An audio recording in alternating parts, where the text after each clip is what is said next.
IT job కోసం చూస్తున్నారా? ఐటీలో కెరియర్ బిల్డ్ చూసుకోవాలనుకుంటున్నారా? అయితే సమాధానం కోడింగ్ ట్యూటర్. బండ్ల గణేష్ గారు ప్రొడక్షన్ మేనేజర్ తో స్టార్ట్ అయ్యి ఈరోజు ప్రొడ్యూసర్ అయ్యారు. అంటే సినిమాలోని లోగుట్లు కావచ్చు, సినిమాలో పట్లు కావచ్చు, ఒక సినిమా చేయాలంటే ఏమి చేయాలని తెలుసుకున్న తర్వాతే ప్రొడ్యూసర్ గా వచ్చారు. అది ఎలా వచ్చారు, ఏం కథ అనేది మనకు అవసరం లేకపోయినా ప్రొడ్యూసర్ గా వచ్చారు.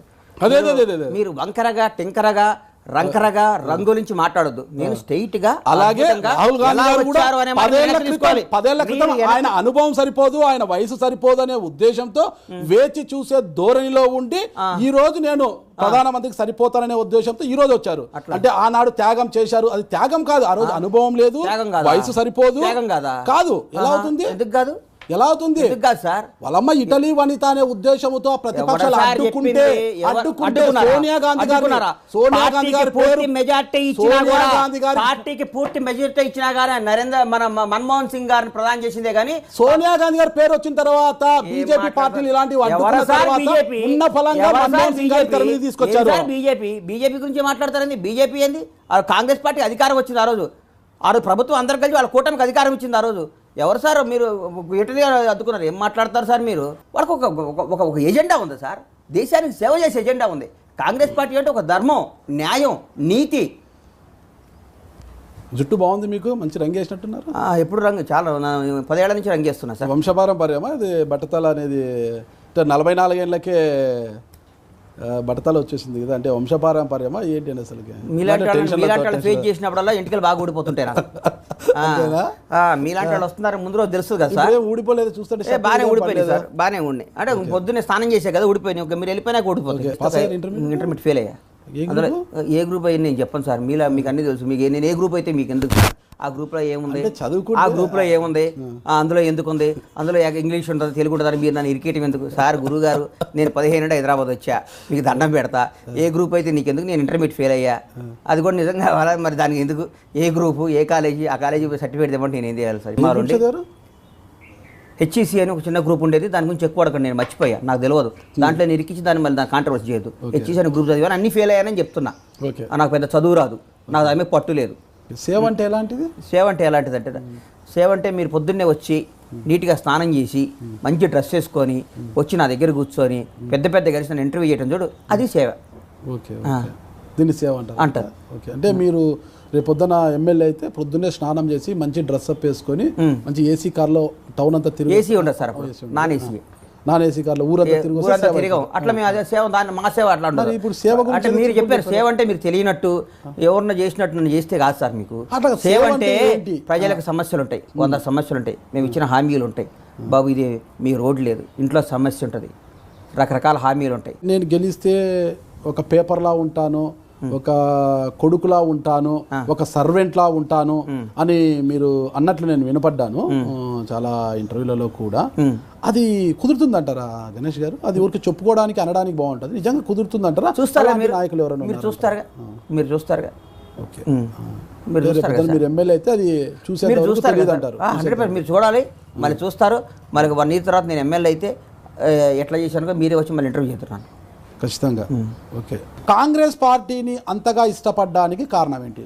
ఈ భారతదేశానికి ఈ రోజుకి కూడా ఎన్ని డ్యాములు కానీ రోడ్లు కానీ ఇంత డెవలప్ అయ్యామంటే బికాస్ ఆఫ్ కాంగ్రెస్ అని నమ్మకం. సెల్ ఫోన్ కాంగ్రెస్ పార్టీ కనిపెట్టింది అంటారా? ఏం కదా కనిపెట్టి భారతదేశానికి ఫోన్ విప్లవం తీసుకొచ్చి రాజీవ్ గాంధీ గారు కనిపెట్టింది నేను అంటలేదు sir. Cell phone phone gram bell అనేవాడు కనిపెట్టాడు సార్. అవన్నీ కాదు, తీసుకొచ్చారు. సెల్ ఫోన్ ఎప్పుడో వచ్చింది, కానీ మనతో ఇంకా వేరే దేశాలు సెల్ ఫోన్ వాడకం లేని దేశాలు చాలా ఉన్నాయి. కుంభకోణాలు, 2G స్పెక్ట్రమ్, ఇవన్నీ చరిత్రలో 2G స్కామ్ అంటే ఏందో నాకు తెలియదు. మీరు నన్ను అడిగి ఒక పిల్ల కాకి మీద బ్రహ్మాస్త్రం ఉపయోగిస్తారేం సార్? మీకు బండ్ల గణేష్ గారికి అంశాలు ఉన్నాయా? నన్ను పెద్ద మాట మన రాష్ట్రం గురించి అడగండి. కాంగ్రెస్ పార్టీ అధికారంలోకి ఎట్లా? మోకాలకి బోడిగుండుకు కూడా ముడి పెట్టే రకం బండ్ల గణేష్ గారు. మీరు మాటలు నేర్చుకున్నారు గురుగారు. బండ్ల గణేష్ అనేవాడు ఫుట్బాల్ ఎంత గురువు అట్లా ఉండదు సార్. చెప్పండి. రాజకీయ పార్టీలన్నీ కూడా కులాల వారీగా విభజించి ఉన్నాయి కదా, ఏ కులానికి ఆ పార్టీ అనేది. అంటే మీ సామాజిక వర్గం మేము అడగక ముందే మీరే చెప్పారనమాట. అంటే ఆ సామాజిక వర్గానికి చెందిన వారంతా కూడా పసుపు కండ వాళ్ళు ఎక్కువ కప్పుకుంటుంటారు. అట్లేమో సార్, చాలా మంది ఇప్పుడు మెజారిటీ చౌదరి గారు ఏ పార్టీ సార్? అదే చెప్తున్నాను. చౌదరి గారు ఏ party sir? Congress party. Chandrasekhar Reddy గారు ఏ పార్టీ సార్? సోమిరెడ్డి చంద్రమోహన్ రెడ్డి గారు. మరి చంద్రశేఖర్ రెడ్డి అంటే నాకు భయం చంద్రమోహన్ రెడ్డి గారు బట్టి నేను ఏదో గబక్కర అంటాను, వీడు ఎక్కడ ఒత్తు తప్పు పెడతాడు, వీడు పులి స్టాప్ ఎక్కడ పెడతాడు, ఆ పులి స్టాప్లు పెట్టుకొని నేను హైలైట్ చేద్దాం, దాన్ని ట్రైలర్గా చేద్దాం అంటే మీరు ఏదో పులి స్టాప్ కామాలు ఎక్కడ తప్పు పెడతాడు అన్నట్టు చూడమాకండి సార్. అహంకారానికి సంస్కారానికి మధ్య జరుగుతున్న పోరాటం. నోటికి ఎట్లా వస్తే అట్లా మాట్లాడేది అది అహంకారం, అంతే కదా? నోటికి ఒప్పుకుంటారు కదా? అయితే ఒక రాష్ట్ర ముఖ్యమంత్రిని, ఆయన ఎలా అయినా కావచ్చు, రాష్ట్ర ముఖ్యమంత్రిని డికే అరుణ గారు గద్వాల్ సభలో నానా బూతులు తిట్టడము అది అహంకారం అంటారా, సంస్కారం అంటారా? ఎవరు ఆవిడ అంతకుముందు తిట్టారా? ముందు ఎవరు తిట్టారు సార్? ముందు ఎవరు తిట్టారు? రాష్ట్ర ముఖ్యమంత్రి ఎమ్మెల్యే గారు ఆ స్థాయిలో మాట్లాడారు. అహంకారం అంటారా, సంస్కారం అంటారా? మీరు మాట్లాడతారు సార్. మీరు ఊరికే మీరు సరిగ్గా మాట్లాడటం నేర్చుకోవాలి. కాదు మీరు పెద్దలు అట్లా మాట్లాడద్దు. ముందు ఎవరు తిట్టారు సార్? ముందు ఎవరు తిట్టారు సార్? ఆ పదవికి వన్నీ ఉండదా సార్? ఏం మాట్లాడతారు గురుగారు? ఆ పదవికి వన్నీనా కాదా? కాదు. అరే సంస్కారం తెలిసిన వాళ్ళు ఒక రాష్ట్ర ముఖ్యమంత్రి అన్నట్టు మీరు ఎందుకు సంయమనం పాటించలేకపోయారు? ఎవరు అంటే గొంతు పెట్టి బ్లేడ్ పెట్టి కోస్తున్నా కానీ కొయ్యి నువ్వు మంచివాడని కోపించుకుంటారా? మరి కాదు సార్. స్వతంత్రం ఎలా వచ్చింది? స్వతంత్రం ఎలా వచ్చింది? స్వతంత్రం ఎలా వచ్చింది? గాంధీ మహాత్ముడు ఎలా? అనవసరంగా మీరు మీ ఉద్దేశం వేరు, రాజకీయ మీరు ఇంటర్వ్యూ చేసే ఉద్దేశం వేరు. అయ్యో అలా మీరు కాంట్రవర్సీ చేసి ఇంటర్వ్యూ చేయొద్దు. కాదు స్వాతంత్రం ఎలా వచ్చింది, భారతదేశం ఎవరు తెచ్చారు, ఓపిక ఉండాలి. ఈ cinema dialogue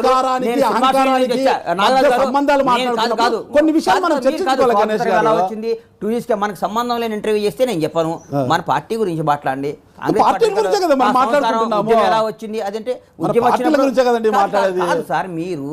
me way of మీరు ఎట్లా ఇరికియాలంటే నన్ను మీరు ఇరికేయలేరు. మీరు ఇప్పుడు స్వాతంత్రం ఎలా వచ్చిందో 100-120 కోట్ల భారతీయులను అడగండి. స్వాతంత్రం ఎవరు తెచ్చారో భారతదేశ ప్రజలను అడగండి. నేను ఎందుకు చెప్పాలి? అనుభవిస్తున్న ఈ విలాసాలు, మీరు బతుకుతున్న ఈ స్టేటస్, మీరు భారతీయుడు గర్వంగా చెప్పుకుంటుంది, ఇది ఎవరి వల్ల వచ్చిందో మీరు తెలుసుకోవాలి. మీరు అంటే నాకన్నా ఎక్కువ స్టేటస్ లో బండ్ల గణేష్ గారు ఉన్నారు. ఖరీదైన కారు తిరగకుండా స్కూటర్ మీద తిరగమంటే సార్ నన్ను చెప్తున్నాను. మీ ఉద్దేశం అరే నేను స్కూటర్ మీద తిరిగితే మీకు మంచిదా అయింది? నేను అలా ఖరీదైన కార్ అంటే లగ్జరీగా అంటుంటే మీరు లగ్జరీగా ఉన్నారు ఇది అన్నట్టు మీరు కూడా అంత మనందరమే. మీరు రికార్డ్ అవుతుంది కదా గణేష్ గారు, అలా అంటే అలా మీరు ఆవేశంతో అహంకారానికి సంస్కారానికి అన్నప్పుడు కొన్ని అంశాలు మనం చర్చించుకోవాలి కదా, చర్చించుకుంటే బాగుంటుంది. అట్లా మాట్లాడుతా సార్? నోటికి ఎన్ని బూతులు సార్ మాట్లాడారు? తెలంగాణ ప్రజలు ఎందుకు చెప్పాలి సార్? పెద్దల గురించి నేను మాట్లాడటం ఇష్టపడను. ఇప్పుడు అహంకారం సంస్కారం జరుగుతుంది ధర్మ పోరాటం. ఇది అహంకారానికి సంస్కారం జరుగుతుంది ధర్మ పోరాటంలో కాంగ్రెస్ పార్టీ తెలంగాణ ప్రజలు ఆల్రెడీ ఫిక్స్ అయిపోయారు. అహంకారానికి అంతమందించాలి, సంస్కారాన్ని అందెలు వెక్కించాలని తెలంగాణ ప్రజలు జనంగా ఫిక్స్ అయిపోయారు. కాబట్టి ఎలక్షన్లో చెప్తున్నాం సార్. అంటే అప్పుడు తెలంగాణలో ప్రజలు మీ చెవులో వచ్చామని చెప్పారు. ఎవరు? తెలంగాణ ప్రజలు ఎవరు చెవులో ఎవరు చెప్పారు? అంటే ప్రజలు మేము కాంగ్రెస్ ఓటేస్తాము, కాంగ్రెస్ గెలిచిపోయింది తెలియదా సార్? ప్రజలు తెలియరా? ప్రజలు నాటి తెలియదా? చెవులో చెప్పారా? బెడ్రూమ్ లోకి వచ్చారా? బాత్రూమ్ లోకి వచ్చారా? మీ ఇంటికి వచ్చారా? మీకు ఫోన్ చేశారా? ఏంటి సార్ మీరు మాట్లాడేది? అవన్నీ ఏం మాటలు మీరు మాట్లాడేది? మీరు అట్లాగా గాలి మామూలుగా ఉందా? మీరు మంచి కామెడీ అవ్వాల్సింది సార్. ఇంటర్వ్యూ చేస్తున్నారు కానీ మీరు మంచి కామెడియన్ సార్. మీరు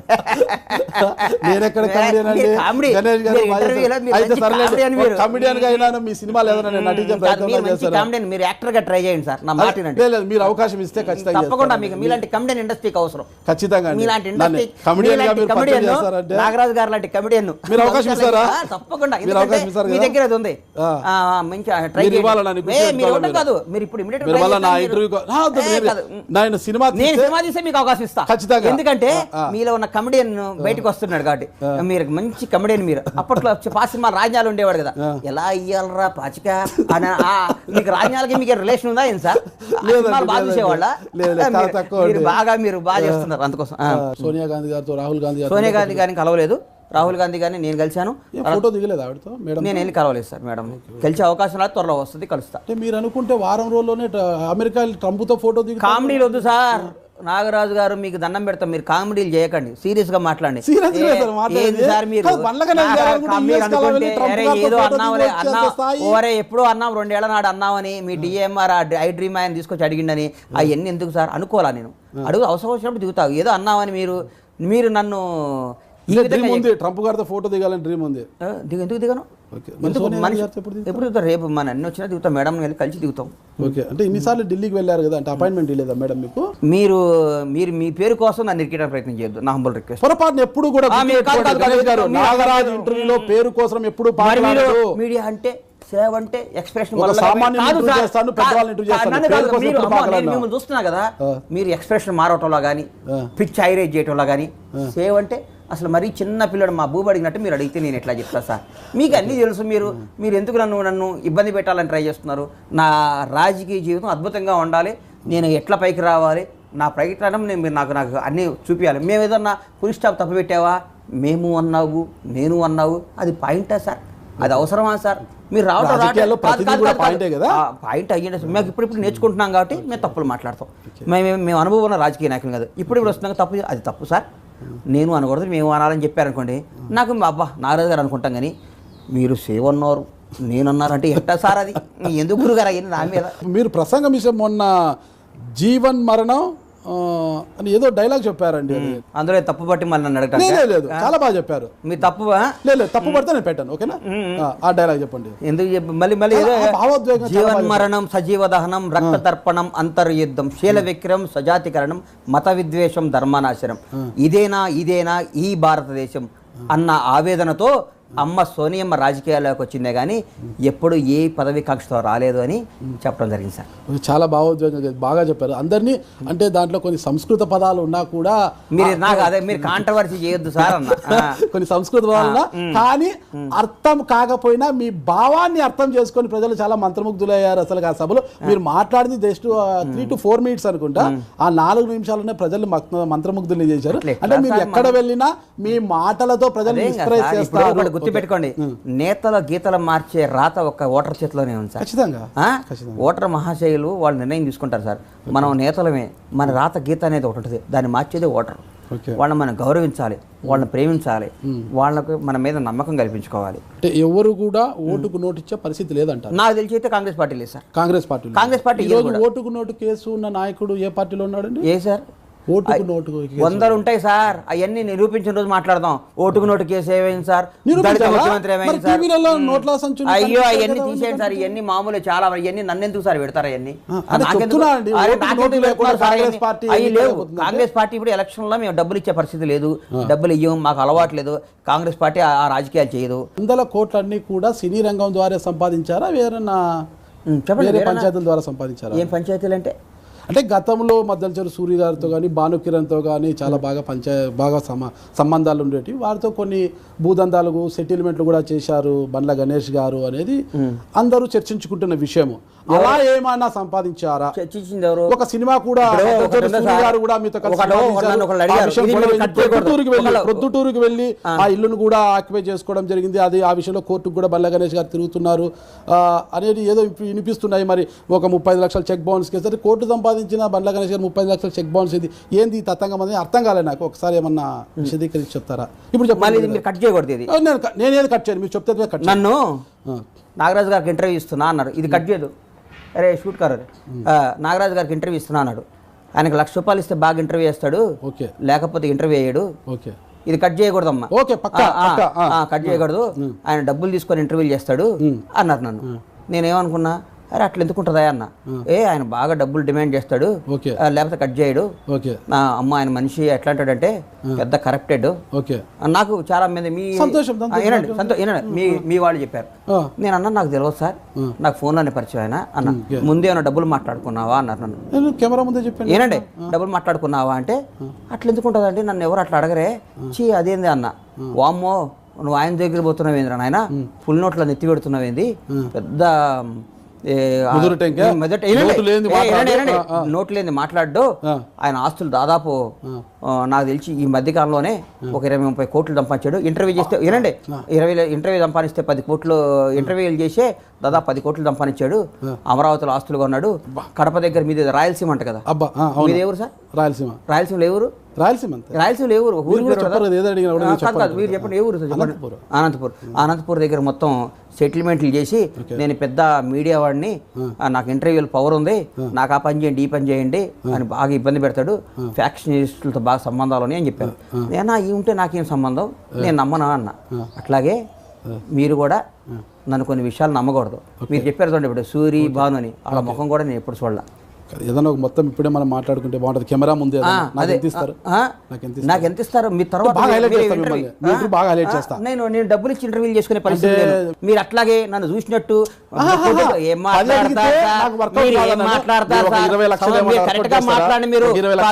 మాట్లాడండి. మీరు ఊరికి పిచ్చి పిచ్చి ఊహించుకొని పిచ్చి ఇంటర్వ్యూ చేయకండి. వేరే వారి దగ్గర చేయండి, మా దగ్గర చేయకండి.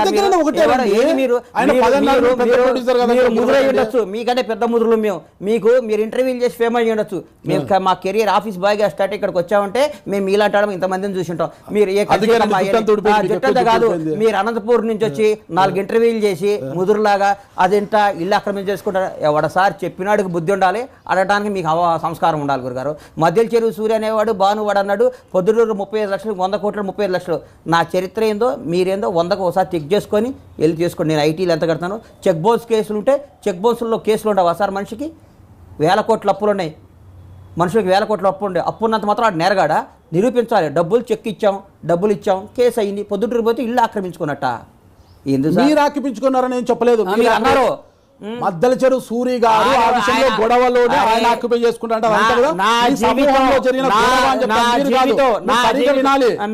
నా జీవితం తెరిచిన తెల్ల పుస్తకం నాగరాజు గారు. నేను ఈ రోజు వరకు కూడా మీరు అన్నారు చూడండి, ఈ మధ్యల చెరువు సూరి వాళ్ళందరినీ చూడటానికి కూడా నేను చూడలా. మీరు ఊరికి ఏదో ఒక విధంగా మీ ఇంటర్వ్యూని హైలైట్ చేసుకోవడానికి, నా రాజకీయ జీవితాన్ని ఇబ్బంది పెట్టడానికి, నన్ను కాంట్రవర్సీ చేయడానికి మీరు ఎట్లా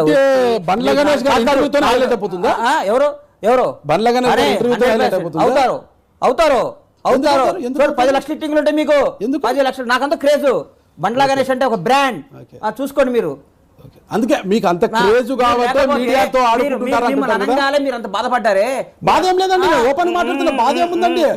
ప్రశ్నించడం నా హక్కు అయితే నన్ను తిరిగి ప్రశ్నించడం అది మీ హక్కు. నేను తప్పు అని చెప్పను, నేను తప్పు అని ఎప్పుడు చెప్పాను. గణేష్ గారు గుర్తుపెట్టుకోండి, నేను నాయకులు కోటి చెప్తా, నేను ఎలా ప్రశ్నిస్తానో అలాగే మీరు నన్ను ప్రశ్నించండి, నాతో డిబేట్ చేయండి అంటాను. పొరపాటు బాధపడ్డాను.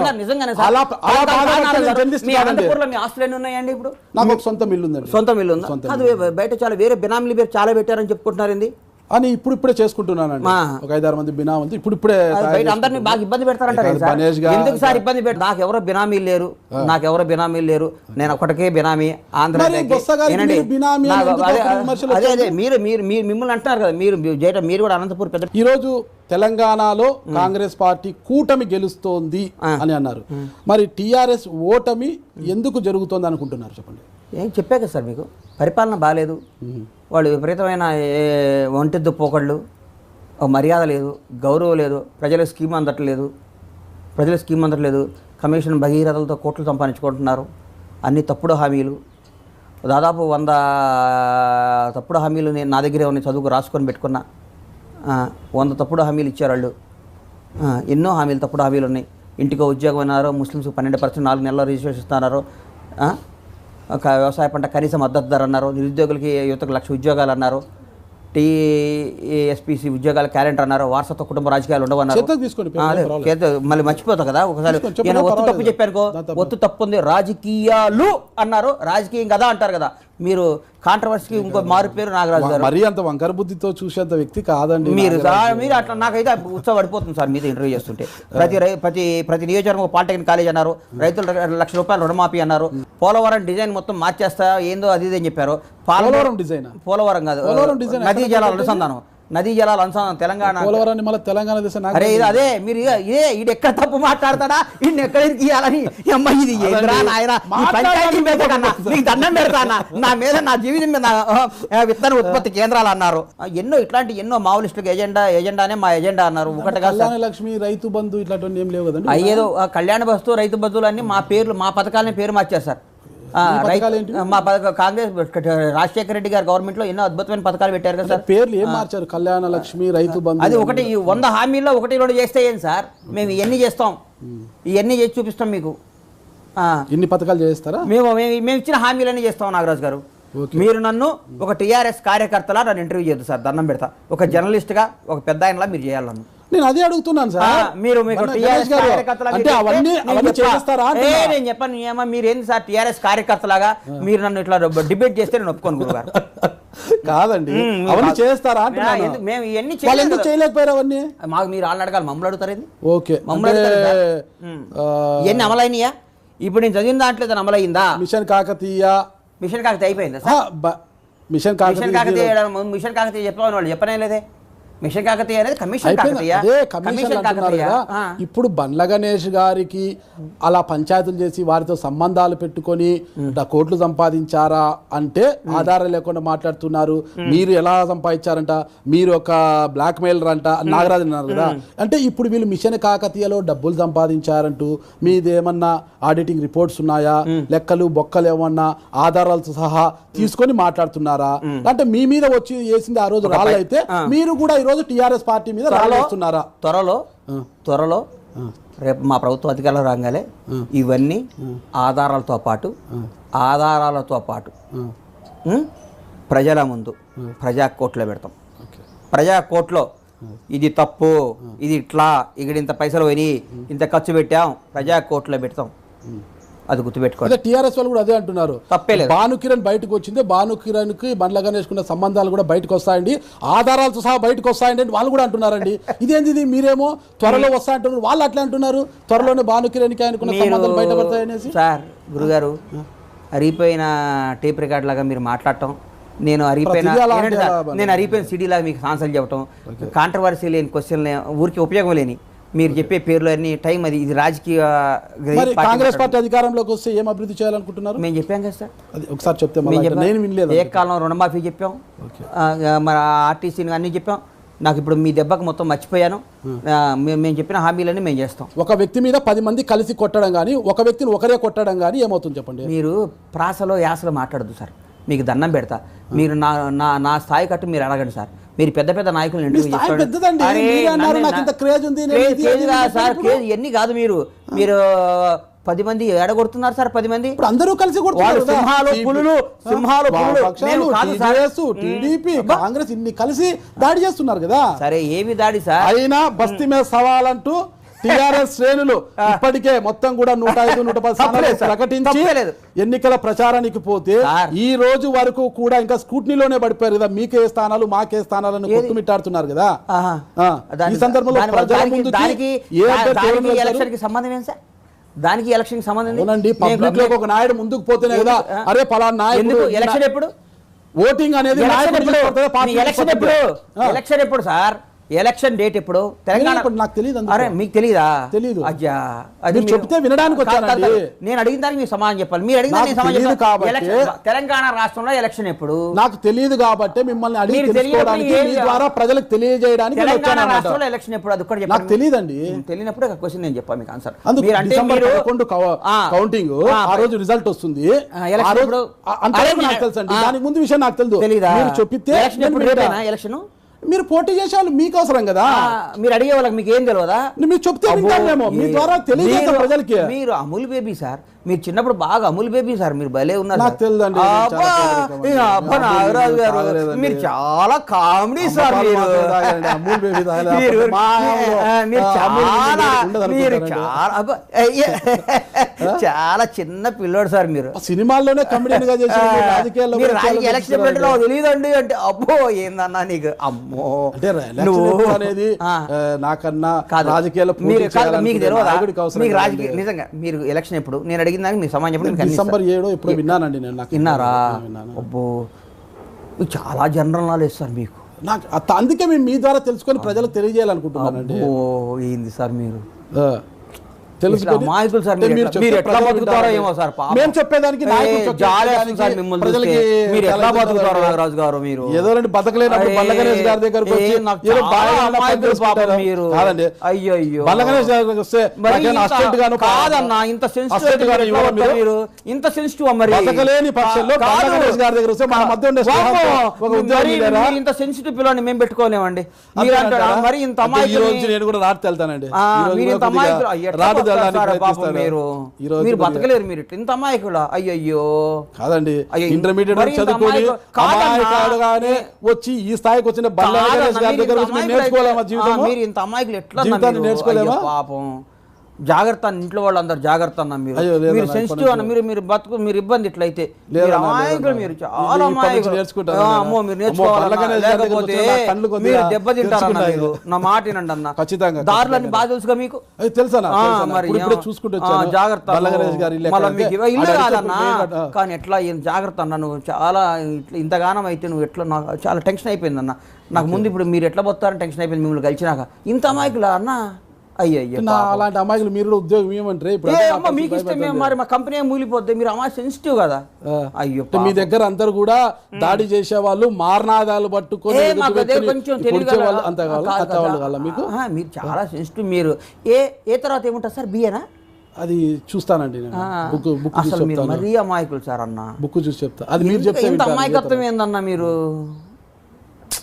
మీ చాలా దగ్గర- బాధ మీ దగ్గరకు వచ్చినాక అట్లా అమాయకంగా ఏ ఉండాలనిపిస్తుంది కాదన్న మిమ్మల్ని మీరు చూస్తే భయంతో అట్లా- అంటే నాకు తెలియదు. భయంతో కూడుకున్న అమాయకత్వం ఏ ఇది. కాదన్న బల్ల గణేష్ గారిని మీరు చూస్తే అమాయకులు భయంతో పాపం. కూడుకున్న అమాయకత్వం కానీ అండి ఇది. గ్రేట్ అన్న మీరు మీ ఐ డ్రీమ్స్ వాళ్ళు పెద్దలు వాళ్ళని నేను విమర్శించాను అది ఇది అంటుంటారు కదా అంటే అది గౌరవంతో కూడుకున్న భయమా లేదంటే టీఆర్ఎస్ ఎదిరించి మాట్లాడితే ఎక్కడ ఐటీ దాడులు ఇప్పుడు ఐటీ దాడులు ఎలాగో జరుగుతున్నదా నా మీద ఐటీ దాడులు జరుగుతాయేమో సార్, నన్ను ఏదో ఒక విషయంలో ఇరికించేసి గండ్ర వెంకటరామరెడ్డినో మన రేవంత్ రెడ్డి గారినో జగ్గారెడ్డి గారినో ఇరికించినట్లు నన్నేమైనా ఇరికిస్తారా వీళ్ళు ఏదైనా పాత కేసులు ఏమైనా బయటికి పాత విషయాలు బయటికి తీసి కేసులు ఏమైనా పెట్టిస్తారన్న భయం ఏమైనా ఉందా అసలు భయం లేదు సార్ నాకు సంస్కారం ఉంది భయానికి మీనింగే తెలియదా మీకు భయానికి మీనింగ్ అంటే మీరు బాలకృష్ణ సినిమాలు బాగా చూసేవారు బాలకృష్ణ గారి మీరు మీరు బి గోపాల్ గారి సినిమాలు బాగా చూసేవాళ్ళు అనుకుంటా భయానికి మిగదు మా నట్టింట్లోకి రా కామెడీ సార్ మీరు కామెడీ కాంగ్రెస్ పార్టీ గెలవాలి మనకి అంతేగాని దీని మీద కాంట్రవర్సీలు అలకపోవటాలు ఉండవని మొత్తం మీద మీరు రాజేంద్ర నగర్ జూబ్లీ హిల్స్ ఖైరతాబాద్ అడుగుతున్నారా ఏదైతే మీకు సేఫ్ జోన్ అనుకో ఏదైనా సేఫే సార్ ఊపు బాగుంది సార్ ఊపు బాగుంది ఊపు ఉంది ఊపేస్తా అంటారా డౌటే లేదు మళ్ళీ వెళ్ళాడు వచ్చాడు మీ దగ్గర హీరో లోపలిగా ప్రవేశించాడు ఏదండి పృథ్వీరాజ్ గారు కూడా అన్నారండి 30 years ఇండస్ట్రీ పృథ్వీ గారు కూడా అంటుంటారండి ఊపు ఉంది ఊపేస్తా అంటుంటారు అయ్యో. అట్లా అంటే ఎలా అండి ఆయన కూడా అంటుంటాడు కదా డైలాగ్ అయ్యో, మీరు అన్న చెప్పేగా మీరు మీకుందన్న మీరు మాత్రం సినిమాలు యాక్ట్ చేయాలన్న ప్లీజ్ నిజంగా చెప్తున్నా సరే ఊపు ఉంది ఊపేస్తారంటారు ఆ ఊపు ఏందో మనము డిసెంబర్ 11న ఆల్రెడీ జనం డిసైడ్ అయిపోయారు సార్ అంటే ఇప్పుడు కాదు నారాజు గారు నిజంగా చెప్తున్నా ఫ్రాంక్గా చెప్తున్నా మీరు వేరే కనుకోబాకండి తెలంగాణ ప్రజలు నిజంగా చెప్తున్నా అంటే మిమ్మల్ని అనగానే నువ్వు గాలి కోటు ఉందా చీమ కోటు ఉందా అనొద్దు మీరు ఎగిరే పక్షిని అడిగిన వీచే గాలిని అడిగా పాకే చీమని అడిగిన అమ్మో సినిమా అది కాదు ఇదే మీతో వచ్చిన సాగు చీమని అడిగిన కనిపించే ప్రతి ఒక్కళ్ళని అడిగిన ఎవరు కోటేస్తామన్నా అంటే కాంగ్రెస్ అంటున్నారు కాంగ్రెస్ ఎందుకంటే నేను ఎక్స్పెక్ట్ చేయలేదు సార్ వామ్మో ఇంత వ్యతిరేకత ఉందా ప్రభుత్వం మీద మరి మొన్నటిదాకా ఎందుకు చెప్పలేదా ఇన్ని సర్వేలో 100 వస్తున్నాయి 120 వస్తున్నాయి అన్నారు కదన్నా అంటే భయపడ్డామన్నారు ఇదేంటిరా భయం ఏంది అన్న భయం ఏంది రాజశేఖర్ రెడ్డి లాంటి ఆయన్నే ఓడించారు ఎన్టీ రామారావు గారు లాంటి ఆయన్ని ఓడించారు చంద్రబాబు నాయుడిని ఓడించారు ఇందిరాగాంధీనే ఓడించారు రాజశేఖర రెడ్డిని ఓడించారా ఏమో సార్ నాకు తెలియదు సార్ ఓడించారు. అంటే కాంగ్రెస్ పార్టీ నేను పోయి రాజశేఖర రెడ్డి ఉంటాను మీరు ఎక్కడ ఈడు పెడతాడు ఓటమికి ధీరుడు కదా ఈడు రాజశేఖర ఎక్కడ రెడ్డి గారు. మాట్లాడాడు తప్పులు ఈడు ఏం చేస్తాడని రాజశేఖర రెడ్డి గారి నేతృత్వంలో కాంగ్రెస్ పార్టీ ఓడిపోలేదా సార్ ఓకే ఓడిపోలేదా ఓకే ఎప్పుడు నేతృత్వంలో ఎప్పుడు సార్ 2000 రాజశేఖర రెడ్డి గారు ప్రతిపక్ష నాయకుడుగానో లేడా సార్ అప్పుడు ఎమ్మెల్యేగా లేడా సార్ ఇక్కడ ఇక్కడ మన పార్టీలో ఎమ్మెల్యేగా ఉంటే నేతృత్వం అవుతుందా అంతేగా మరి ఎమ్మెల్యే గారు ప్రతిపక్ష నాయకుడు కదా సార్ ఆయన సిఎల్పి నేతను పిసిసి అధ్యక్షుడు ఉంటే నేత ఆ రెండుగా ఉన్నారు ఆయన 2004లో ఆయన ఉన్నప్పుడే అధికారం లేక వచ్చింది కాంగ్రెస్ పార్టీ నువ్వు మళ్ళీ లేట్ అయ్యావన్నా. 2009లో తిరిగి అమ్మో, కాంగ్రెస్ నువ్వు పార్టీ ఇగో, అధికారంలోకి తీసుకొచ్చిన ఘనత రాజశేఖర రెడ్డి నేను ఒప్పుకుంటున్నా. మరి రాజశేఖర రెడ్డి గారి నేతృత్వంలో రాజశేఖర రెడ్డి ఓడిపోయిందని ఎలా అంటారు మీరు గారు రాజశేఖర రెడ్డి గారు 2004 ముందు ప్రతిపక్షంలో లేరా ప్రతిపక్షంలో ఉన్న ఆ రోజు ఆయన ముఖ్య భూమిక పోషించారా ఎవరికి లేదా? ముఖ్య భూమిక పోషించింది 2004లో ఎప్పుడైతే భుజాలకు ఎత్తుకున్నాడో కాంగ్రెస్ పార్టీని, ఆయన గెలిపించుకున్నాడు కాంగ్రెస్ పార్టీని. 2009లో మళ్ళీ గెలిపించుకున్నాడు. నేను తప్పు మాట్లాడితే నన్ను క్షమించన్నా, నేను ఒప్పుకుంటా, నేను నీకే ఒప్పుకుంటాను. ఆయన రాజశేఖర రెడ్డి గబక్కని అన్నానేమో కానీ పెద్ద పెద్ద నాయకులు కూడా ఓటమి అనేది జరుగుతుంటది. అందుకని మనం అహంభావంతో అహంకారంతో వీఆర్ డిక్టేటర్స్, మేమే పరిపాలిస్తాం, మేము చెప్పిందే వేదం అని మాట్లాడితే ఇక్కడ ఎవరు జనం సార్. ఓటర్ అనేవాడు దేవుడు. ఇప్పుడు టీఆర్ఎస్ నాయకులు అలా ఉన్నారు అంటారు. మరి ఉన్నారు కాబట్టే కదా సార్ 9 నెలల ముందు ఎలక్షన్ వచ్చింది. వాళ్ళు ముందస్తుకు సిద్ధమైతే కాంగ్రెస్ పార్టీ గజగజ వణికిపోయిందంట. అందుకే కోర్టులకు వెళ్ళారంట. కామెడీ అసెంబ్లీలో మెజారిటీ సభ్యుల ఆమోదం తీసుకొని సభను రద్దు చేయకుండా గవర్నర్ కు హైకోర్టులకు పోలేదా? అంటే భయం అంటే దొంగ ఓట్లొద్దు. ఎలా ముందస్తు ఎన్నికలకు వస్తున్నారని మీరు కోర్టులకు పోలేదా? సార్ జనం 400 కోట్లు రాజ్యాంగ ప్రకారం కాకుండా ఎలా పోతారు? 400 కోట్లు 400-500 కోట్ల జనం డబ్బు ఎందుకు వెయిట్ చేయాలి? ఈ ఎలక్షన్ ఇప్పుడు ఈ ఎలక్షన్ అయిపోతుంది, రేపు ఎంపీ ఎలక్షన్, ఇన్ని ఎలక్షన్లు ఏంది, ఎంత డబ్బు వేస్ట్, ప్రజల వేలువేలు టైం ఎంత వేస్ట్. ఇప్పుడు స్కూళ్ళ టైము, పండగల టైము, ఇప్పుడు అందరూ చేసుకునే టైము, సమ్మర్లో వస్తే స్కూల్స్ హాలిడేస్ ఉంటాయి, పిల్లలు అన్నీ కలిసి వచ్చే టైం అని మేలో ఎప్పుడో జరుగుతుంటాయి ఎలక్షన్స్. 9 నెలల ముందు వచ్చి ఒకేసారి వస్తే బాగుంటుందని ఉద్దేశంతో పోయారే కానీ భయపడో చలికి వనుకో గజగజ వనుకో ఫ్రిడ్జ్లో దాంకోనో హీటర్లో వేసుకోను. చూడండి కమెడియన్ బయటకు వచ్చాడు. కాదు మీరు కాంట్రవర్సీ రాగరాజు గారు మీరు బయట అనగా పాట ఏం లేపుతున్నారు పడగా అన్నా మళ్ళీ ఓదంగా కొద్దిగా తగ్గుతున్నారు ఎందుకు స్వామిని. అంటే మీరు సంచలనాలను ఎక్కువ ఇష్టపడుతుంటారా? అంటే ఎప్పటికప్పుడు హైప్ క్రియేట్ చేసుకోవడము, సంచలనం కావడం కాదు, అట్లా కాదు సార్. అది సంచలనం కావాలంటే అవుతారా సార్ నాగరాజు గారు? మరి ఒకసారి మీరు పూరి జగన్నాథ్ గారికి 10 లక్షల రూపాయలు విలువ చేసే వాచ్ కొనిచ్చి 45 లక్షల రూపాయలు విలువ చేసే వాచ్ కొనిచ్చానని చెప్పినట్టున్నారు. మళ్ళీ అదంతా కూడా గొడవ కొనలేదే, అదే కొనిచ్చాను అనేది, అదే ప్రాబ్లమ్స్ కూడా వచ్చాయి. మళ్ళీ ఏం కొనిచ్చారు? వాచ్ కాదు, అది వాచ్ అని అందరూ అన్నారు. అప్పుడు 10 లక్షల రూపాయలు 45 లక్షల రూపాయలు వాచ్ అని వాచ్ ఏం కాదు, 40 లక్షలకు వాచ్ ఉంటుంది. వాచ్ కాదు. వాళ్ళు ఏం కొనిచ్చారు? నేనేం కొనిలేదు. వాచ్ కాదే, మీరు వాచ్ అడిగారు, వాచ్ నేను కొనిలేదు అంటున్నా. మీరు నన్ను వాచ్ కొనిచ్చారని అడిగారు, ఏమన్నారు? వాచ్. నేను వాచ్ కొనిలేదు సార్ అని చెప్పాను. అంటే ఒక్కొక్కసారి ఒక్కొక్క కాదన్నా, మీరు అడిగిందని సమాధానం చెప్పాను. మీరు వాచ్ కొనిచ్చారన్నా, నేను వాచ్ కొనిలేదు అన్నా. బండ్ల గణేష్ గారు ఒక గజనీలా మారుతుంటారు అప్పుడప్పుడు, అంతేనా? అంటే మీలాంటి ఒక్కొక్కసారి విషపూరిత నాగరాజులు వచ్చి కాటేయడానికి ప్రయత్నించినప్పుడు గజనీలాగా మారి ఆ పాము కాటు నుంచి తప్పించుకోవడానికి ప్రయత్నిస్తుంటారు. ఓ ఇంటర్వ్యూలో చూసినప్పుడు అదే బాబు ఆ రోజు ఏదో చెప్పాను నేను 40 లక్షలు వాచ్ అని, ఏదో అయిపోయింది అదే ఇప్పుడే ఈ రోజు వాచ్ కాదని ఇప్పుడు కూడా చెప్తున్నా. మీరు వాచ్ అనే చెప్పారు. అరే కాదు, మీరు పోయి ఇంటర్వ్యూ చూసుకోండి ఇంకొకసారి, వచ్చినప్పుడు అడగండి. ఓకే, అదే సంచలనాలకు ఎప్పుడు తెర తీస్తుంటా అంటారు. ఆ రోజు ఆ వాచ్ విషయం అట్లా అయిపోయింది, ఐటీలో అది వచ్చింది. మళ్ళా వచ్చేసి రోజా గారికి మీకు 2017 డిసెంబర్లో పెద్ద ఎత్తున యుద్ధం జరిగింది. మిమ్మల్ని ఏదో రోజా గారు పక్కలు మారుస్తుంటాడని ఆయమనడము, మీరు ఆమె మీద విమర్శలు చేయడము, డిబేట్లకు పోవడము, అదంతా కూడా మీడియాకి దాదాపు ఒక 15-20 రోజులు పెద్ద హాట్ టాపిక్, ఒక పెద్ద మేతగా అయిపోయింది. అప్పుడు ఎందుకు ఇవన్నీ? మళ్ళా సచిన్ జోషి విషయంలో సినిమా తీసి ఆయనకు ఆర్థిక విషయాల్లో వాళ్ళ నాన్నగారి కాళ్ళు పట్టుకుంటే పోయినారు బండ్ల గణేష్ గారు. ఇవన్నీ కూడా పెద్ద అప్పుడంతా హాట్ టాపిక్ అయిపోయి సంచలనాలు అయిపోయినట్టు. ఇప్పుడు ఎందుకు ఇవన్నీ సంచలనాలు రాలేస్తారు సార్ పెద్ద వాటి మీద? ఇప్పుడు ఎందుకు ఏం కాయలే? ఇదంటే ఒక టాలెంట్ ఉన్నాడు మీదే సార్, దారిని పోయే వాడిని పిలిచి మీరు ఇంటర్వ్యూ చేయరుగా. ఎవరినంటే ఇప్పుడు ఎవరో ఇంకోటి ఎవరో పోయి ఇంటర్వ్యూ చేయరుగా, నన్ను ఎందుకు ఇంటర్వ్యూ చేశారు మీరు? రేపు రాజకీయాల్లోకి వచ్చారు, ఈ రోజు రాజకీయాల్లోకి వచ్చారు కాబట్టి సినిమా రంగం నేను బండ్ల గణేష్ ఇంటర్వ్యూ చేస్తే బాగుంటుంది, నాయకుడు క్రేజ్ ఉంటుందని చేస్తారు. అట్లాగే సంచలనాలు మనం ఏమో ఆటోమేటిక్గా సంచలనాలు మన క్రేజ్ని బట్టి వస్తుంటాయి సార్. ఇవన్నీ కాంట్రవర్సీ అంటున్నారా? ఒక్కోసారి కాంట్రవర్సీ అనేది ఎవడో జీవితంలో తెలిసి కాంట్రవర్సీ తెచ్చుకోడు సార్. ఆ పరిస్థితులు అట్లా అవుతుంటాయి. తలరాత బాగోకపోతేనో ఇప్పుడు నేను అనవసరంగా రోజా గారిని అంటాం, ఆవిడ నన్ను అంటాం, తర్వాత నేను బాధపడటం, తర్వాత నేను ఆవిడకి సారీ చెప్పడం. ఎందుకు ఆవిడ మీకు సినీ నటే కదా, మిమ్మల్ని ఎందుకు టార్గెట్ చేశారు? టార్గెట్ ఆవిడ ఉద్దేశపూర్వకంగా చేయలేదు, నేను ఉద్దేశపూర్వకంగా లేదు. ఆవిడ ఉద్దేశపూర్వకంగా జరిగిపోయింది. తాత్కాలికంగా ఆ రోజు గబక్కన జరగడం ఆవిడ మాట అంటాం జరిగింది. రాజు తర్వాత మొన్న ఇంటర్వ్యూలో చెప్పాను, ఆవిడ నా సోదరితో సమానమని. అసలు అందరూ కాంట్రవర్సీ లేదు. రవితేజ గారితో అంజనేయులు అనే సినిమా తీశాను, మంచి హిట్ అయింది సినిమా, బాగా వచ్చింది, బాగా కలెక్షన్ బాగా వచ్చాయి. తర్వాత సినిమాల గురించి ఇప్పుడు ఏమొద్దు, రాజకీయాల గురించి కళ్యాణ్ గారితో సినిమా తీశారు. అంటే 2009లో రవితేజ గారితో సినిమా తీసి మళ్ళా 2012లో అట్లా పవన్ కళ్యాణ్ గారితో తీన్మార్ సినిమా, మళ్ళా గబ్బర్ సింగ్ 2010లో తీన్మార్ తీశాను. ఓకే 2011లో గబ్బర్ సింగ్ తీశారు. తీసిన తర్వాత ఆ రోజు రవితేజ గారు మీకు దేవుడు కాలేదు, తర్వాత సినిమా తీసిన పవన్ కళ్యాణ్ గారు ఎందుకు దేవుడు అయ్యారు? ఏంటి కారణం? అతనికి ఇతనికి పోలికేంటి? ఇది భలే అడిగారు మీరు. నన్ను ఫస్ట్ నిర్మాత చేసింది పవన్ కళ్యాణ్ గారు. ఓకే, నాకు నిర్మాత అవకాశం ఇచ్చింది పవన్ కళ్యాణ్ గారు. మళ్ళీ ఎప్పుడు ఎందుకు చెప్పనంటేగా ఇది రాజకీయం కాబట్టి నా పర్సనల్ విషయాలు సినిమా విషయాలు మాట్లాడకూడదు అనుకున్నా, కానీ మీరు ఇట్లా అడుగుతూ ఉంటారు కాబట్టి చెప్తున్నా. నన్ను నిర్మాత చేసింది ఆయన. కానీ అప్పుడు ఫస్ట్ సినిమా రవితేజతో చేసింది. వినండి సార్, మీరు వినకుండా మీరే ఏబిసిడి అని మీరే చెప్పండి. అప్పుడు నా క్వశ్చన్ మీరే వేసుకోండి, ఇంటర్వ్యూ నా ఆన్సర్ కూడా మీరే చెప్పండి. నన్ను ఎందుకు ఇంటర్వ్యూ చేయటం మీరు చెప్పండి. ఎలా నేను ఇప్పుడు మీరు అడిగారు, నేను చెప్పకుండా మాట్లాడతారా మీరు? సినిమా అనౌన్స్ చేయడం జరిగింది. అప్పుడు ఎలక్షన్ రావటం వల్ల హీరో గారు ప్రజారాజ్యం పార్టీలో ఉండటం వల్ల లేట్ అవుతుంటే నేను పవన్ కళ్యాణ్ గారు నిర్మాత చేశాడు, పవన్ కళ్యాణ్ గారు డేట్లు ఇచ్చాడనే రవితేజ డేట్లు ఇవ్వడం జరిగింది. రవితేజ గారితో సహనీయతం వల్ల అన్న బాబుని అడిగా, బాబు సినిమా చేస్తుంటే చెయ్యి అన్నాడు, గ్యాప్ ఉందని చేయడం జరిగింది. కానీ నన్ను నిర్మాత చేసింది పవన్ కళ్యాణ్. నేను ఈరోజు మీరందరూ సంచలనాలు, అద్భుతాలు, అమోఘాలు, కాంట్రవర్సీలు, మంచి చెడు, బండ్లా గణేష్, ఆ గణేష్, ఈ గణేష్ అంటున్నారు చూడండి. ఈ అంతటికి కారణం, వీటన్నిటికీ మూలం పవన్ కళ్యాణ్. తప్పుగా మాట్లాడుకోవద్దు, నా అభిప్రాయం చెప్పుకోండి. బండ్ల గణేష్ బాబు కదా మీ పేరు? నా అసలు పేరు బండ్లా గణేష్ బాబు.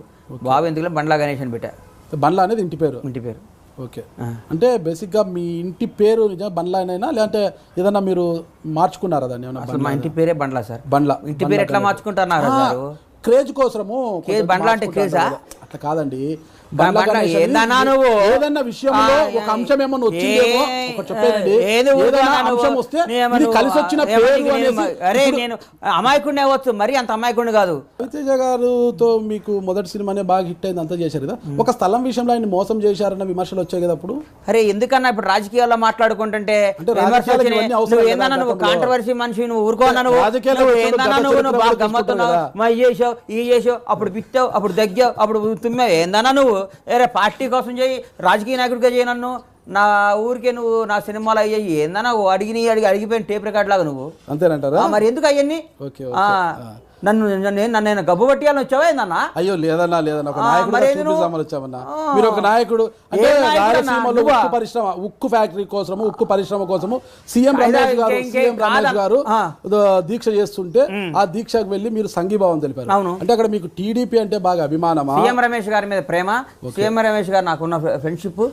నాకు సీఎం రమేష్ గారు ఆ 7వ రోజు 8 రోజుల వరకు ఏం తినకుండా ఏంటంటే మనిషిని పరామర్శించడం నా ధర్మం కాబట్టి రమేష్ గారి మీద ఉన్న సన్నిహితంతో వెళ్ళి పరామర్శించడం జరిగింది.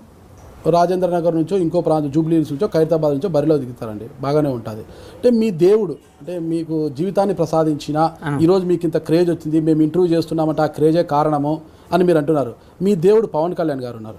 అంటే ఈరోజు టీఆర్ఎస్కి జనసేనకి మంచి సంబంధాలు ఉన్నాయంటున్నారు. మీరు పోటీ చేసిన ప్రాంతంలోనే టీఆర్ఎస్ అభ్యర్థి నిలబడితే అంటే టీఆర్ఎస్తో మంచిగా ఉండే పవన్ కళ్యాణ్ గారు టీఆర్ఎస్కి మద్దతుగా వచ్చి అక్కడ మిమ్మల్ని విమర్శించడమో మీ పార్టీని విమర్శించడమో చేస్తే మీరు ఎలా ఫీల్ అవుతారు? అవన్నీ సూర్యుడి నేల మీదకి వస్తే ఎట్లా గాలిపోతావు, చంద్రుడు బయటికి రాకుండా లోపల దాచుకుంటే ఏం చెప్తావు? ఏం సార్, వీచే గాలి ఆగిపోయి మొత్తం గాలి తిరగకపోతే మన చెట్టబోతారు. ఇట్లాంటి పిచ్చి క్వశ్చన్లు మీరు వేయకూడదు. ప్రకృతికి సంబంధించిన విషయాలు, రాజకీయము, వ్యక్తులకు సంబంధించిన విషయాలు. పవన్ కళ్యాణ్ గారు ఒక సెలబ్రిటీ అండ్ ఒక పార్టీ అధినేతగా టీఆర్ఎస్ తో బాగా సన్నిహితంగా ఉంటున్న నాయకుడిగా మా తరపున వచ్చి ప్రచారం వచ్చి చేయరా? ఎవరికి చేస్తారు? సమాధానం చెప్పండి.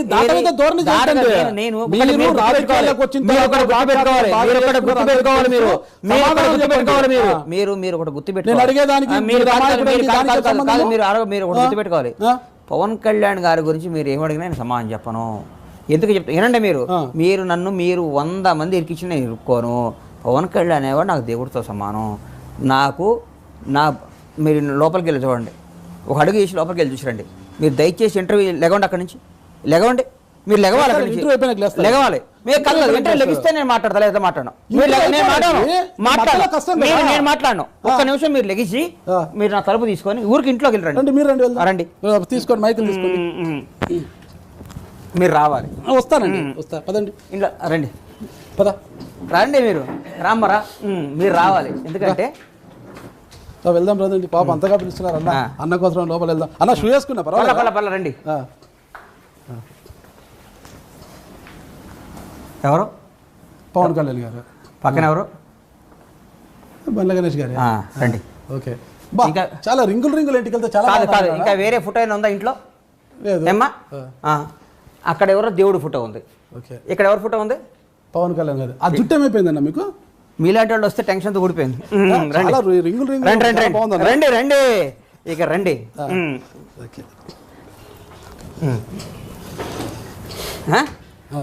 అందుకని ఆయన గురించి మీరు ఏమడిగినా నేను చెప్పను నేను చెప్పను మీకు ప్రచారం చేస్తే అప్పుడు ఏం పరిస్థితి కాంగ్రెస్ పార్టీ అధికారంలోకి వస్తుంది తెలంగాణ రాష్ట్రంలో రేపు డిసెంబర్ 7 ఈ మహాసంగ్రామంలో కాంగ్రెస్ కూటమి ఘన విజయం సాధిస్తుంది కెప్టెన్ ఉత్తమ్ కుమార్ రెడ్డి నాయకత్వంలో మా కొత్త ప్రభుత్వం డిసెంబర్ 11, 12, 13 ఏర్పాటు చేయడం మంచిగా చూసుకుని జరుగుతుంది మీరందరూ రావాలి మీ ఆశీస్సులు కావాలి థ్యాంక్ యూ ఐ డ్రీమ్స్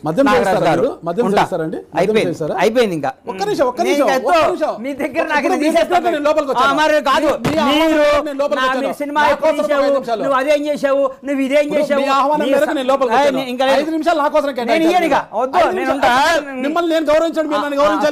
మరి నమస్కారం ఎంత గొప్పదో మరి ఏంది మరి మీరు మద్యం చేస్తారా మీరు మద్యం చేస్తారా సార్ మరి బయట కొంతమంది ప్రసంగాలప్పుడు అంతా కూడా బండ్ల గణేష్ ఫుల్గా మద్యం సేవించి కిక్ కోసం బాగా మాట్లాడతారు కిక్ మన బ్లడ్ లో ఉంది సార్ మధ్యలో లేదు అంతేనంటారా కిక్ మా బ్లడ్ లోనే ఉంది మొత్తం కిక్ అంతా బ్లడ్ లోనే ఉంది ఓకే అంటే రాజకీయంగా మీ లక్ష్యం ఏంటి అసలు ప్రజాసేవ చేయటం ప్రతిసారి ప్రజాసేవ అంటారు మరి కొత్త అబద్ధాలు చెప్పాలా ఏందన్నా అంటే నువ్వు అడిగే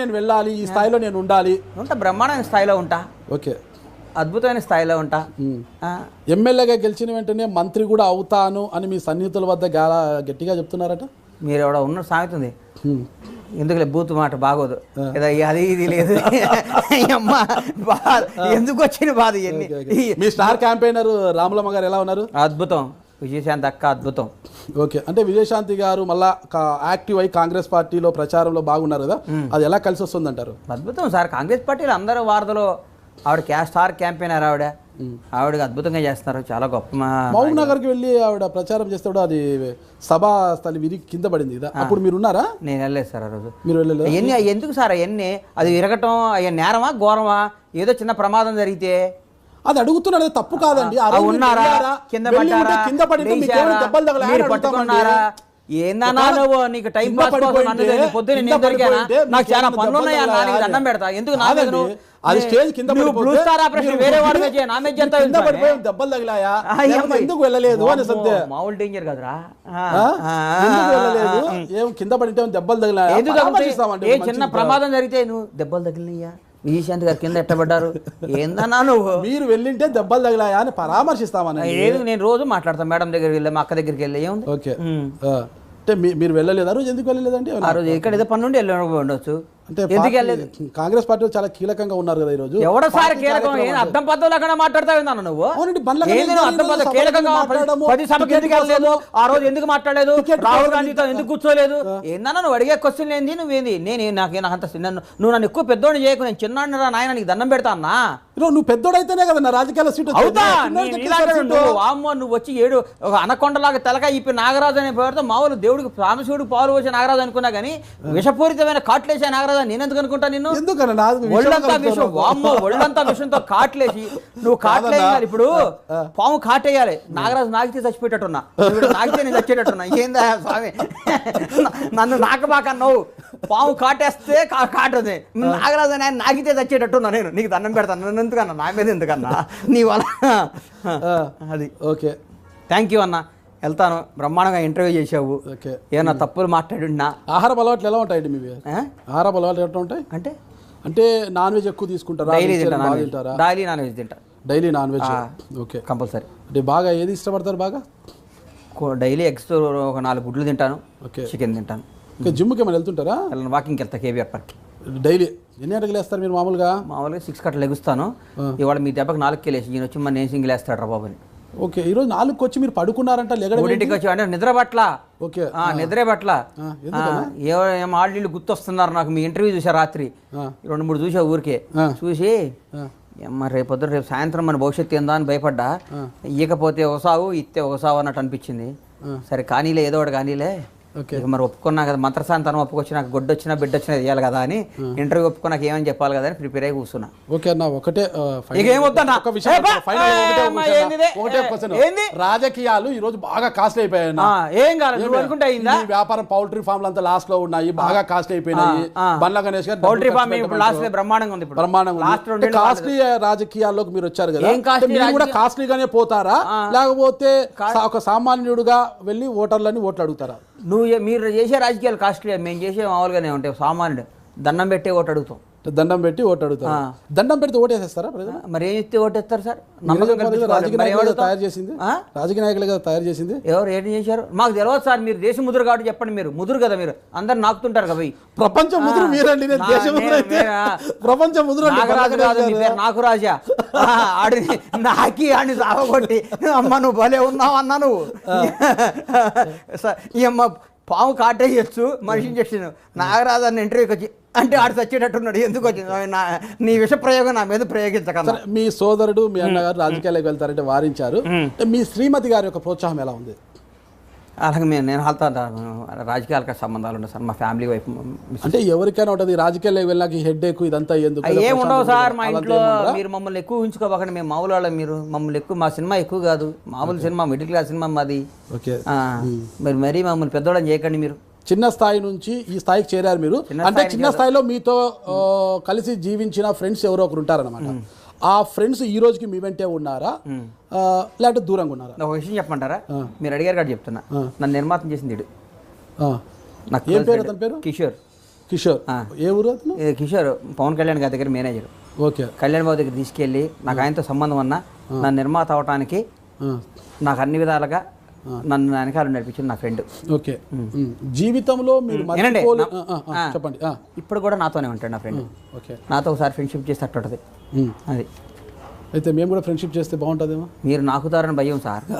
విషపూరితమైన నాలుగుతో నాకి మీ విషయాన్ని నాకు ఎక్కిచ్చి నన్ను మొత్తం నా రంగులు మీ పచ్చలాగా రంగు నా బాడీ అంత అయిపోయి నేను దస్తానే భయం అవుతుంది మీతో.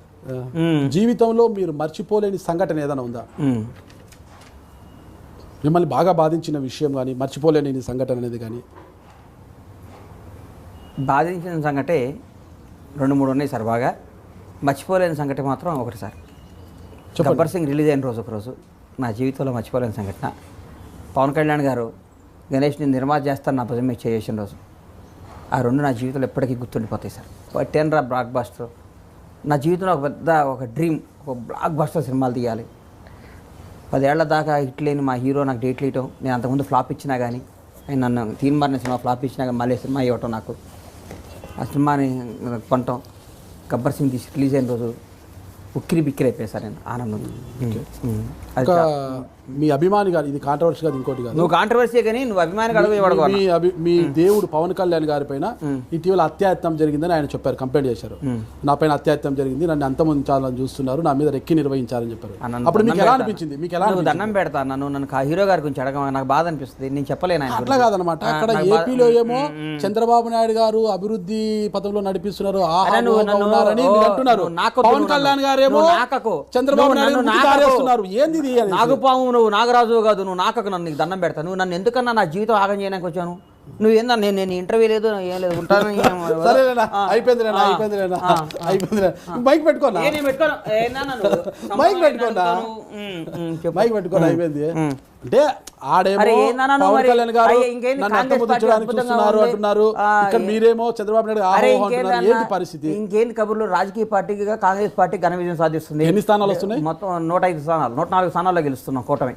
104 స్థానాలు అది ఫిక్స్. అది అంటే మామూలు సర్వే అంటే సర్వే జన సుఖినోభవంత్ అంటారు మీరు, ఇంకా మేమేం అనలేము. అంటే 104 స్థానాలు వస్తాయని ఎలా ఫిక్స్ అయ్యారు? ఎలా కాంట్రాక్ట్ ఇచ్చేసారా? కాంట్రాక్ట్ కదా, మాకు తెలుసు కదా సార్, మాకు తెలుసు కదా, మాకు ఎక్కడెక్కడ ఉంది 104 స్థానాల్లో గెలుస్తున్నాం, అధికారం రాబోతున్నాం, అద్భుతంగా పరిపాలన. 119లో 104 మీరు గెలిస్తే 15 స్థానాలు వాళ్ళు గెలుచుకుంటారంటారు వాళ్ళంటే అంటే టీఆర్ఎస్ వాళ్ళు. అంటే మీరు అన్నారు కదా మేము గెలుస్తామంటే ఎవరు గెలుస్తారు? మీరు 114 మా స్థానాలు, కూటమి 104 స్థానాలు విజయం సాధిస్తుంది. ఓకే, మీ కూటమి అంటే దాంట్లో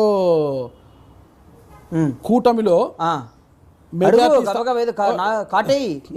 కూటమిలో నువ్వు గమ్మత్తన్నా, నువ్వు అమ్మో, నువ్వు సామాన్యుడు. కూటమిలో ఎవరో 2 స్థానాలు సాధిస్తారని లెక్క పెట్టుకున్నారా?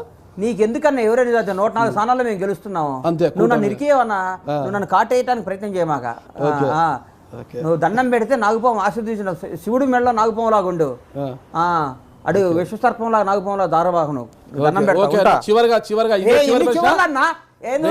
ముందస్తు ఎన్నికలకు సంబంధించి మీరు తెలంగాణ ప్రజలకు ఇచ్చే సందేశం కానీ పిలిపి చెప్పండి. ఏముందన్న, ప్రజలందరూ ప్రిపేర్ అయ్యి అన్నారు, అద్భుతం, కాంగ్రెస్ కోటేస్తారు, ఘన విజయం సాధిస్తుంది. కాంగ్రెస్ తెలంగాణ రాష్ట్రం వచ్చి ఈ 5 ఏళ్ల పరిపాలించిన టీఆర్ఎస్ పార్టీలో బందీ అయిపోయిన ఈ తెలంగాణ ప్రజలు విముక్తి పొందుతున్నారు. కాంగ్రెస్ నేతృత్వంలో తెలంగాణ ప్రజలు రేపు డిసెంబర్ 11 నుంచి రాబోయే రోజులు మొత్తం బ్రహ్మాండంగా సస్యశ్యామలమైన తెలంగాణ, అద్భుతమైన తెలంగాణ, నిజమైన బంగారు తెలంగాణ, మంచి పరిపాలన అందించే కాంగ్రెస్ పార్టీ ద్వారా అన్ని పొంది ప్రజలందరూ సుఖ సంతోషాలతో ఉంటారు.